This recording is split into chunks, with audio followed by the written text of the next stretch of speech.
I'm going to work out how to do videos on my computer at some point. Like I said, I'm shit with this. So I'm just doing it on my phone for now. You can still see me, so it's okay. So this is a book by, can you see that? Kurt Barker. It's called Angelic Defenders and Demonic Abusers. He was abused through satanic ritual abuse as a child as well. And he's got many, many books on this. It's his story. A lot of them are very hard to read or warn people when it comes to paedophilia and things like that. They're very graphic. There's a part in this book I wanted to share with you because it does talk about the Draco. And Kurt Barker acknowledges ETs and a greater picture of reality. He's actually gone down the Christianity route. That's his understanding. It's not mine. I just want to keep saying that I'm not religious in any way.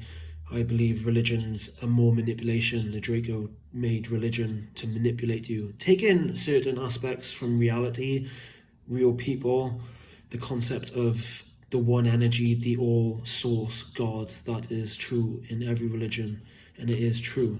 But the way that different religions manipulate people is something I don't subscribe to. So I'm going to read this out because I thought it was very interesting. It's about him being put in a box as part of this ritual of humiliation, and there's a lot of people there. He's only a child.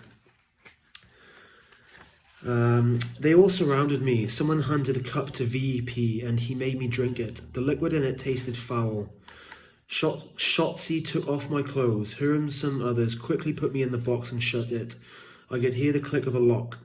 The box was padded so that I could hardly move. It smelt of urine and I hadn't started to pee on myself yet. I started to scream. I realised that I couldn't move and it terrified me. I heard the voice of Shotzi. She was taunting me. She said in a cruel voice, "Hello, Kurt Barker. I put you in this box and I'm never going to let you out. You're going to die in there." I screamed. I begged them to let me out. I said that I was sorry that I had burnt up the teddy bear. I promised to be good. I told them I'd do anything they wanted. I prayed to God. It seemed like I was in there a long time. I could hear chanting, which I couldn't understand. This goes back to ritualism of doing chants in Latin and things like this. The vibrations you make when you say certain words create these energetic openings for entities to come through. It's the repeating of these chants that makes that a portal. The rituals create a portal because it's the intention that you repeat time and time again to make a stronger portal. This chanting I can understand. I was in pain because when one can't move one's body, the muscles begin to hurt. The pain and terror grew worse and worse. Finally, I became hysterical and started to scream for my mummy, although she wasn't there. "Mummy, mummy, mummy." Eventually, I fell into a panic silence. There was intense physical pain in my arms and legs from not being able to move them and from struggling against the padding in the box. My back hurt. I could still hear chanting. I was hyperventilating. My heart was pounding so hard that it hurt. I felt the warmth of the urine and feces I just vacated onto myself. The stench inside the box became worse. I vomited. Some of the vomit became stuck in my throat and I started to choke. I started coughing. Finally, I passed out. I didn't black out, I passed out. Right out of my body. So it talks about him. He finds himself floating in the air above the box. He's gone into an out-of-body experience now from the extreme trauma. I could see the people in the room. The room wasn't as dark anymore. It was as if every object in the room was illuminated with a faint light which radiated outward. The perception of reality had changed somehow. He's gone into this different state of consciousness now. I could see the people in the room. There were 9 people in the room, but 7 of them didn't look like people. They were overshadowed by living creatures which looked like dragons. It was as if translucent dragon bodies had taken possession of the human bodies. So I want to interject. This is where reptilians come in. They're primarily a 4th dimensional being. The average person can't see them. Their range of awareness doesn't see them. But they are energetic entities and they move in that 4th dimension and can manipulate from that 4th dimension.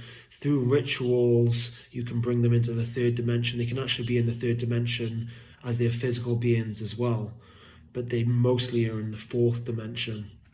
sort of possessing.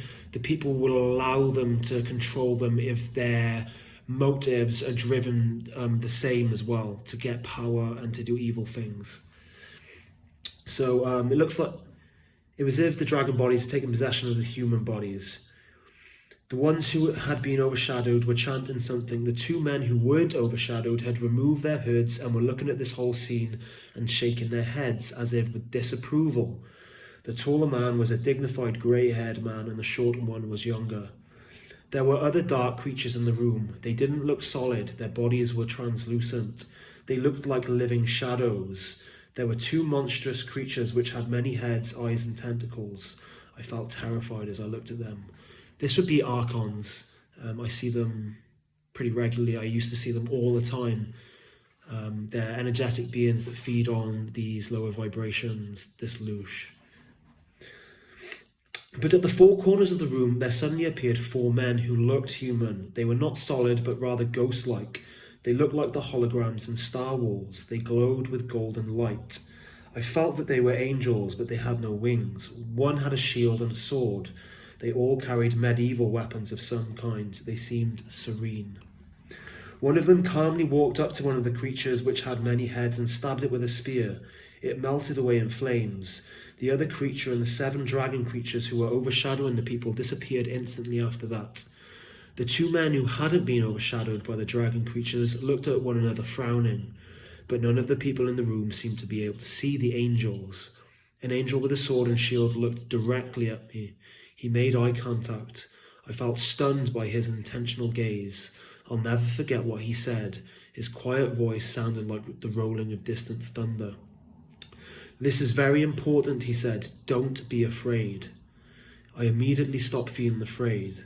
I floated back down into the box and folded back into my body. I relaxed and started to breathe normally. I could hear Shotzi talking.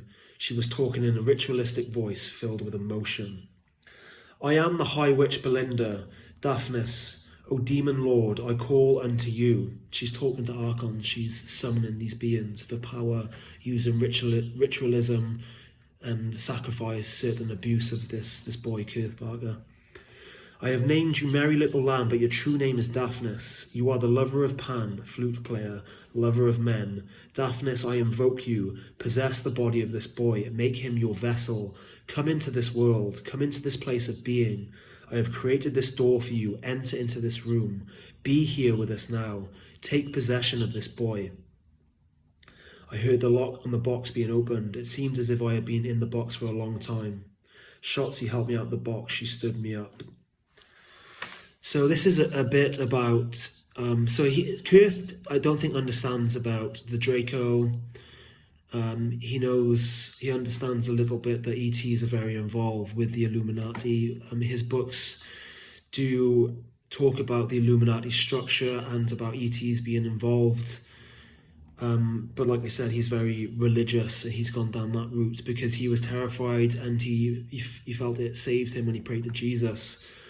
As I've tried to tell in a different video, Jesus or Yeshua or Sananda was an ascended master, a being that came here to try and help us know our innate power, that we all have the power of Christ within us, the Christ consciousness.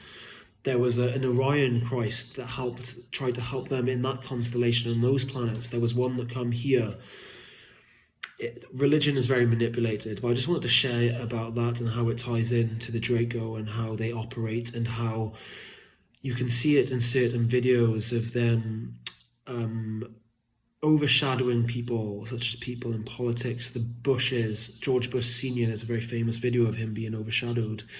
If you look up Sarah Bush, George Bush Jr.'s daughter, there's a video of her where she goes into this weird, she's on TV talking, and it starts to glitch in the video. This is long before AI got introduced to us.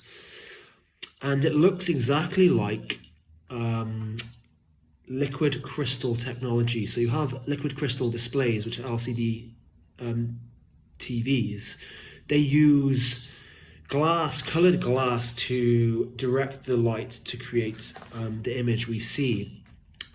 And hybrid Draco, so not full blood, but hybrid Draco and human crossovers, use this liquid crystal technology to deceive our eyes, and it sometimes gets fucked up when you see it on TV, and that's what happens there. There's some instances happening of this on TV.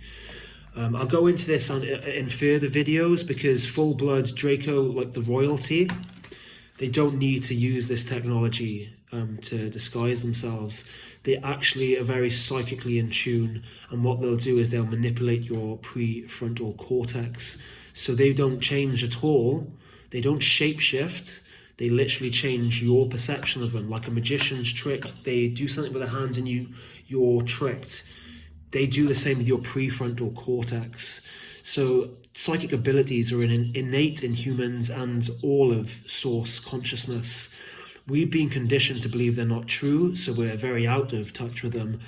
The Draco are brought up and they are nurtured with this psychic ability, so they are very powerful. That I'll do more videos on this, but I just wanted to share that with you.